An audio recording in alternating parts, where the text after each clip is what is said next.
Why budgets, needs vs wants, and guilt-cutting break, the expense funnel preview. Yesterday you built a calm, honest foundation. Today we turn that clarity into control, and we start by calling out why your past attempts to be better with money kept snapping back. If you've ever downloaded a budgeting app with saintly intentions on the first and quietly abandoned it by the fourth, you are not a villain, you're normal. Budgets collapse because they pretend your month is a spreadsheet when your month is a human life. Deadlines move. Kids get sick. Commutes stretch. Festivals show up. Irregular expenses, repairs, gifts, school stuff don't respect your pretty grid. A budget that requires hourly vigilance becomes a guilt diary by week 2. You don't need a more complicated budget, you need fewer, smarter decisions that survive busy days. Needs vs wants sounds wise until you try to live by it. The internet loves to tell you that chai is a want and rent is a need, but context makes both of those labels slippery. A cab to save an hour on a day you promised dinner at home may be the most values-aligned spend you make. A new phone on ME might be a need if it unlocks reliable work. It's a want if it's a status itch with no added capability. Needs and wants are not fixed categories, they're personal, situational, and time-bound. The test isn't, is this noble? The test is, does this serve my values and 5-year vision at a cost my system can sustain? When the lens shifts from moral judgment to alignment, your decisions stop fighting you. Guilt-based cutting fails for the same reason crash diets fail. Shame is loud, briefly effective, and always followed by a binge. You white-knuckle your way through 3 days of no spending, and then blow a hole in the weekend because deprivation built pressure. You declare war on coffee and feel victorious for 48 hours, but nothing changed about your late-night scrolling habit that triggers mindless orders. Guilt doesn't change architecture. Systems do. Our job today is to replace vague restraint with clear, values-aligned rules that reduce friction at the source so you don't need to be a hero at 10 p.m. Here's the reframe that unlocks everything. Expense control is not about saying no more often. It's about letting your values say yes to the right things and changing the defaults that create leaks. You already picked your top 3 values yesterday. Those are your referees. When a rupee leaves, it must either buy time, protect peace, or advance the life you described on your 5-year canvas. Everything else is noise. Once you accept that, the method becomes simple, almost boring, and that's the point. Boring scales. At a high level, this is the expense elimination funnel you'll run through today and tomorrow. First, we make your spending legible without shame using a simple EDL pass: essential, discretionary, luxurious, based on your life, not someone else's. Essentials are the base of your month's operations. Discretionary are comforts and lifestyle choices that can be tuned. Luxurious are high-end nice-to-haves you consciously budget for, or pause, depending on your season. We then layer one more lens on the same list, asset-ish or liability-ish, by asking whether a spend adds capability, health, time, relationships, or learning, or whether it quietly drains energy and contradicts your top 3 values. The third pass translates rupees into time with a quick earnings per hour number so you can feel the real cost of a small, habitual spend.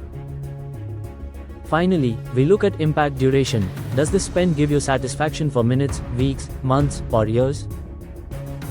When you see EDL, AL, time cost, and duration on the same page, the obvious cuts announce themselves without drama. Notice what we are not doing. We are not building a 200-row budget you'll never open. We are not arguing about whether fruit is a need or a want. We are not telling you to become a monk. We are changing the shape of the month so aligned essays are easy and misaligned no's are automatic. That's how you create a plan you can follow on your worst week, not just your best one. Let me make this concrete with a familiar day. It's 6:30 p.m., you're fried, and your phone suggests yet another lightning deal. Old you asks, "Can I afford this?" and then argues with yourself for 10 minutes before buying it anyway. New you asks 3 faster questions in this order. EDL, in my life right now, is this essential, discretionary, or luxurious? Asset liability, will this add capability or quietly drain? EPH, how many hours of my life does this cost? If the answer is discretionary liability, 30 minutes of novelty, 2 hours of my life, the decision is done. If instead it's essential asset, saves meal prep time this month, different answer, no shame. Same wallet, better referee. There's another trap worth naming, fixed costs that sprawl quietly. MSN subscriptions compress your freedom even when they look small. Each one lowers your monthly flexibility and raises the minimum you must earn just to stay still. The funnel is brutal and kind here. It doesn't ask whether an ME is good or bad in theory. It asks whether it defends or violates your top 3 values and 5-year canvas, and whether it deserves its seat in your fixed cost budget given your current EPH. Sometimes the most powerful expense move is not clipping coupons, it's saying no to the next fixed commitment so your future stays breathable. By the end of day 2 you won't have a perfect budget. You'll have something better, a 30-day management plan that tells you exactly which 3 expenses to cut, pause, or reduce, how much extra you'll send toward either your emergency fund or your top priority debt, and one non-negotiable rule that will lower friction immediately. This isn't theory. It's a short page you can obey when your calendar is loud. Open your workbook to the tiny box at the top of today's section. Before we classify anything, I want truth on paper. Take the patterns you've tried in the past. If you've done the download app, track everything for 4 days, dance, tick budgeting. If you've tried drawing lines between needs and wants and still felt confused, tick needs, wants. If you've gone on random cutting sprees, no coffee, no cabs, no eating out, tick random cutting. None of these ticks are crimes, they're a map of why your nervous system doesn't trust expense work yet. We're about to earn that trust back.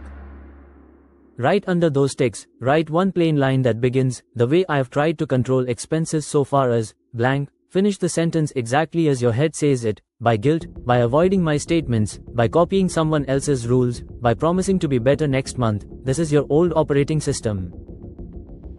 Thank it for trying to protect you. Then let it go. Here's the last mindset shift before we move to the next video. Expense control is not a character test. It is a design exercise. You are not failing because you're weak, you are failing because your defaults are winning. Today we change the defaults. In the next module, we'll run EDL with India real examples so you can see your last 30 days without judgment. After that, we'll add the asset liability tag, translate rupees into hours with EPH, and examine impact duration so your choices become obvious and sustainable. By tonight, you will have a calm 30-day plan you can actually execute.